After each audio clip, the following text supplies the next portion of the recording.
네, 이렇게 여야에 물러서 먹는 원구성 대치가 계속되고 있는 가운데 더불어민주당은 오늘도 다수의 상임위를 가동해서 쟁점 법안 처리에 속도전을 내는 등 입법 공세를 이어갔습니다. 네, 이번엔 국회로 가보도록 하겠습니다. 박현우 기자 나와주시죠.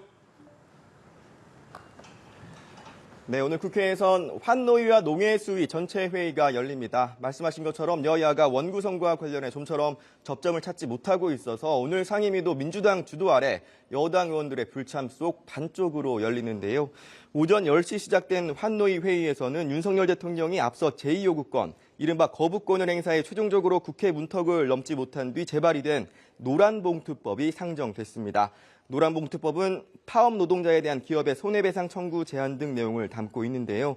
아울러 민주당은 조금 전인 오전 10시 반부터는 법사위 일소위도 열어 해병대원 특검법에 대한 심사에도 속도를 내고 있습니다. 오후에는 마찬가지로 윤 대통령이 한 차례 거부권을 행사했던 양곡관리법에 대한 상정도 야당 주도로 이루어집니다.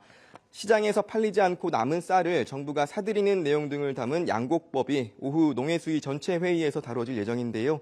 오늘 또 이렇게 반쪽 상임위가 열리는 등 국회가 제대로 돌아가지 않고 있는데 여야는 원구성 협상에서 여전히 평행선을 달리는 상황입니다. 네, 앞서 저희도 정치 대담을 통해 알아본 것처럼 전당대회 국면으로 접어들고 있는 국민의힘 상황도 살펴보겠습니다. 오늘 새로운 출마 또 불출마 선언이 있었다고요?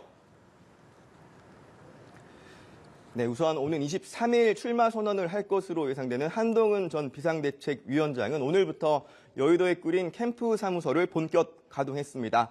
우선 오전에 김용동 의원이 사무실로 출근을 했고요. 당 대변인을 지낸 정광재 전 대변인도 오늘부터 캠프에 합류했습니다. 사무실로 집기류가 옮겨지기도 하고 또 개소를 축하하는 화환이 배달되기도 하는 등 분주한 모습이었는데요. 이런 가운데 원희룡 전 국토부 장관이 오늘 당권 주자 대열에 새롭게 합류했습니다.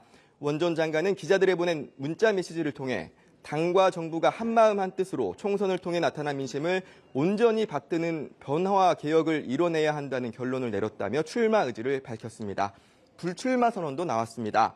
당권 도전을 저울질해왔던 초선 김재섭 의원은 정치는 명분도 중요하지만 동력도 중요하다면서 당에서 동력을 모으는 일이 자신이 지금 해야 할 일이라며 불출마 선언을 했습니다.